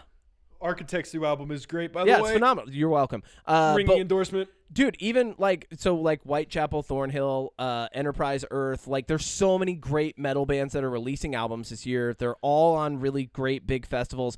Bring Me the Horizon just released a cover recently of another song. Like they're killing it. And then on top of that, there's a couple of, and I hope this continues, there's some EDM artists that are then working with Metal bands, I specifically want to highlight Phase 1 and Make Them Suffer released SOS this week. And then Borgore, famous dubstep artist, and Kindercore released Unicorn this week, which is too much or sounds in that. So, Borgore and Kindercore release Unicorn. Like, that's too much. Jesus. Yeah. Death of a Unicorn. 1056, Gore, just so many great metal bands that are like, I love how much metal content there is right now. Metal's definitely like, that's my go-to music. That's what I love. Yeah. I know that I'm sipping coffee all peaceful every morning with my wake up, move, breathe shit. I'm listening to metal. It's chaos in the headphones. I love it. Yep. So those are my jams this week. I don't think I have anything that I watched this week that we haven't talked about that's a jam. I tell you every week to watch Orb. It's like climbing the top 10 of my anime week. Actually, a new episode's out right now, and it's climbing the anime list for me. Like every week, every time I watch a new episode, I'm like, it's moved up again. Like they keep doing it. They haven't disappointed yet. But I would definitely highlight. This was a jam from a few weeks ago. I read the second volume of Kagurabachi this week. It's all about katanas. I love the fucking characters. I feel like you would love the characters, Odie. I cannot endorse Kagurabachi enough. I'm in a really nice phase of like, I've been listening to some books on audio, either on Spotify or Audible. I've been reading some books and then also reading some academic material and then also reading manga on the side, which has been great. Yeah. Yeah. No, it's great. What do you got for jams? Honestly, I didn't. You gave me all your jams. I didn't absorb anything new. Other than the outside movies. of like, really, my jam was gonna be Daredevil because that's like the only new thing TV show wise I watched. I didn't. What's your favorite thing about Daredevil? That can be your jam this week. I mean, I just love the character. Honestly, yeah, there you go. I truly, your jam is Charlie Daredevil Cox. I think, yeah. Like, I mean, dude, Charlie Cox is awesome. He is. Yeah, he's a great guy. But yeah, I unfortunately, like, unless it turns out he sucks, then he sucks. Yeah, and then I never liked him. Yeah. Wait, okay, hang on. Charlie Cox is great. Charlie Cox is bad. Use whichever one of those. Yeah. Whichever one of those applies in the future, we'll use that soundbite. Then we're covered. Yeah. But yeah, I didn't really absorb anything new. But I guess I will say my jam is I recorded a lot of content for my Odie Matthews channel, which is coming back. What's your favorite thing that you recorded for this week? The Black Ember Forge 40-liter travel pack. Cool. Is a really, really fucking dope bag. This can be a jam. Yeah, no, that's a jam. Yeah. Yeah, dude, I like that. So wait, so you're running the travel bag channel now and Magnum Opus, and then also making sure that you upload our podcast to YouTube every week. And I have my regular job, and I started doing freelance work. You are becoming a professional content creator, though. You're on the precipice, and I can't wait for you to drag me along with you, and then we just create content for the rest of our lives. I want to be known in this area where I live and where I have a lot of freelance work on the horizon for videography and video editing. Oh, good. I want to feel comfortable getting to the place where I can call myself a professional. I think you are okay. I think you already can. Cool. And if you're not going to, I'm going to, because I do tell people. I give people your recommendation as a professional, like when I talk about you. Yeah. Then okay. Yeah. Then that's my jam. I'm bringing Odie Matthews back. Cool. Just kind of, I don't know, just something. I said you are I wasn't a professional videographer and YouTuber by trade. You get paid to do it. You're a professional. I do get paid. Yeah, and you're better than a lot of the other people who get up in front of, like, those grifters that do public speaking that are like, if you're getting paid for it, you're already a professional. Market yourself as such. It's like, no, if you suck and you're getting paid for it, you're still semi-pro, bro. There's people that use AI editors out there, and they're not professional. You're not professional. Yeah. So that's Let's not go out talking about AI. No, it's not. You know what was funny? Actually, here's what we can go. Sorry. You finish. No, I don't have. Here's what we can go out on. Adriana and I were talking yesterday, and I forgot that AI also stands for artificial insemination, which is what you have to do to cows. Here's a funny moment. Yeah, here's a funny moment. We were talking. We were just like shooting the shit, and I'm a pretty worldly guy, I would say. Like I know a lot about a lot, right? Like I know a decent amount about a lot of things. Yeah, pretty well rounded, right? I would venture to say I'm pretty well-rounded. I don't know shit about a farm. Like I grew up on one. She got to talking, and she was talking to me like this is something that I do to other people sometimes. Where like I'm talking to them like they know what I'm talking about, and they're just nodding their head. She was talking to me like I knew, because I think she just assumed that I would know. And like as she was talking, she was like talking about cows and like how to. And she's a large vet tech, so like as she's going, I'm like, I had to stop. I'm like, babe, listen, I don't. And she just started cackling. She's like, oh shit, I love this. You didn't know it. She's like, I love these moments. I was like, cherish it. Enjoy it. Enjoy it to the fullest of your ability. Because now I'm going to go listen to a book on tape about everything about cows. I'm not going to do that. I'm just kidding. No. That would be that. Could you imagine if I'm just like, oh, I can't believe somebody knew more about cows. That's cows like than me. That's ego unrestrained. Just like I'm gonna learn about cows now, so I can fucking have that conversation in the future when it comes up again. Never comes up again. What a waste of time. Never comes up again. Like Never. I feel like that's what like really fragile masculine dudes do. They're like, well, now I'm gonna look at 1,000 million bajillion %. Oh yeah, for sure. How fragile's your masculinity? Not. I don't really have a lot of masculinity. Great, mine neither. Thank you for listening to the UnPop. Wait, do I have? How would you say? How's mine? I'll let you diagnose me. Thank you everybody for listening to the UnPop. It's really horrible. No. Oh no. Yeah. Thank you for listening to the UnPop Podcast. This has been another episode with your Capitan, Kevin Miner, and Oda Matthews, the chef, cooking up content. Make sure to check out Magnum Nopus on YouTube. There's a lovely episode about Cosmopolis. I actually really enjoyed it, and it was already at like almost 3,000 views when I looked at it. Like fucking phenomenal. I love that for you. So Magnum Nopus, make sure you check it out. If you have any questions, comments, concerns about our mental health, or would like us to podcast live at your funeral, email is mysecretpoweris@gmail.com. Thank you all for sticking around. Art by Frank Ace, music and sound effects by moi. We'll see you next week. Goodbye.